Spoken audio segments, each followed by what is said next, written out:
for the loss of her friends, the publisher of the books of Mr. Roy, who was attacked, as we mentioned before, this weekend and hacked to death.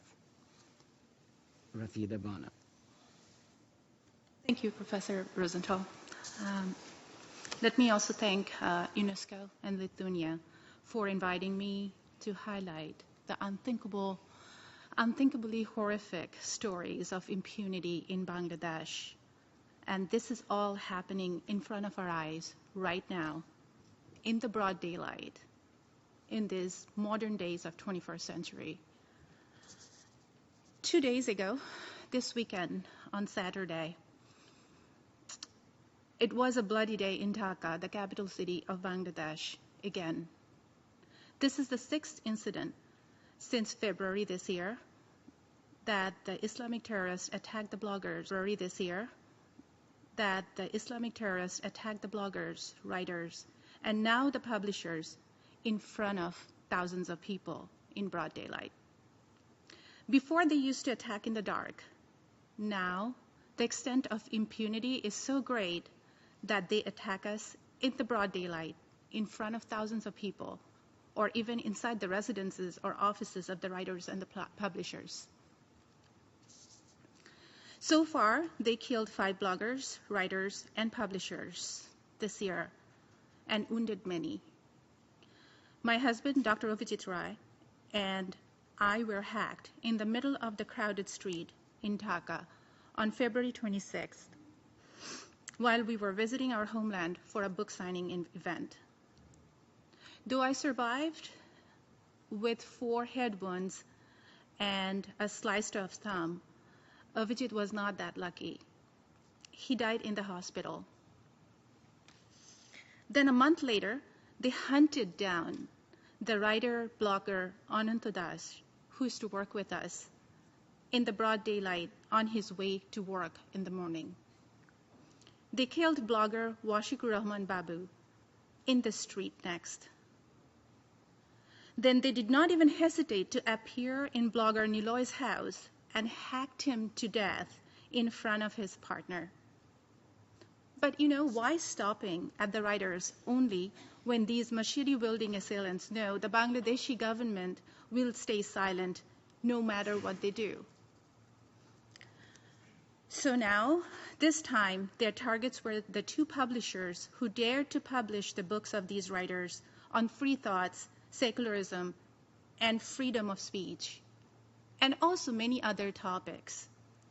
The situation is dire. These bloody days are becoming a norm. Hacking the people with a voice is becoming a monthly chore for the Islamic terrorists. This weekend, they managed to kill publisher Faisal Arafin Dipan, owner of Jagriti Publishers. His fault? He published 2 of Avijit Roy's book. The other publisher, Ahmed Rashid Tutul, owner of Shuddashar, got lucky and survived multiple machete stabs inside his office. Writer and blogger Ranodipam Bushu and poet Tariq Rahim were with Tutul in his office at that time. Both of them were injured. Tariq Rahim's situation is still critical. He's still fighting for his life in the hospital with multiple stabs and a bullet stuck in his abdomen area. We know they will come back for Ahmed Rashid Tutul again. I just talked to his wife right before this event. Quite understandably, she's not feeling safe with their 2 little daughters while Tutul has lost his life. Tutul has lost his hearing because of the attacks in his neck, shoulder, and on his face. You'll make a mistake if you think we are facing attacks only from these religious fundamentalist killers. To make it even better, our own government has implemented and amended the so-called Information and Communication Technology Act. This ICT Act outlaws any publications or broadcasts or websites that are fake and obscene and communications that causes to hurt or may hurt religious belief. You can tell these are all very vague terms. They're very hard to be defined. The new amended ICT Act has made the criticism of religion on internet punishable with up to 14 years of imprisonment. And yes, the Bangladeshi government has arrested quite a few people based on this act. You would think they must have arrested the killers of those bloggers, right? No, they instead arrested some of the bloggers under this act for hurting religious feeling in their writings.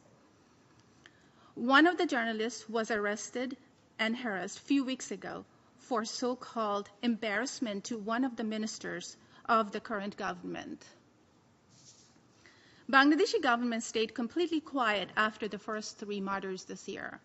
And then when they were forced to say something after the 4th murder, they instead told us to be careful about what we write. They have openly said that they were walking a fine line because of the electoral politics. They cannot risk their alliance with the religious groups by supporting the secular writers of the country. None of these real killers have been captured or tried yet, by the government or the judiciary system. A few have been captured, but we haven't seen them tried yet. Some of them even got out on bails. When some of these bloggers went to the police to notify about their threats from these terrorists, they decided to remain silent and inactive. Some of them even were advised to leave the country if they didn't feel safe. They're not ashamed or hesitated to provide indirect support to the killers this way. We are living in a country right now where the bloggers, writers, journalists do not feel safe to express their views anymore. I'm pleading to the international community to pay attention before it gets completely out of control, like some of the other countries we just heard about.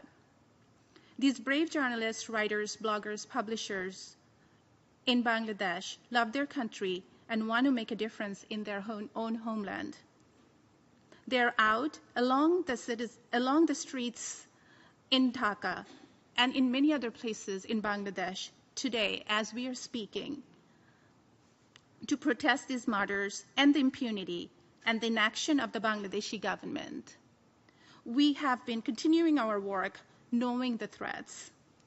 We are asking the international community to come forward to help us save our free voice, freedom of expression, and a healthy secular society. Thank you. Thank you, Ms. Rafida Ahmed.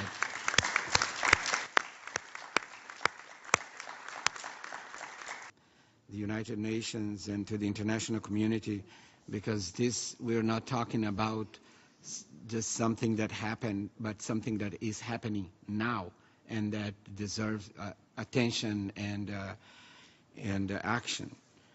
Our next speaker is Mr. Veran Matic from Serbia. He is from B9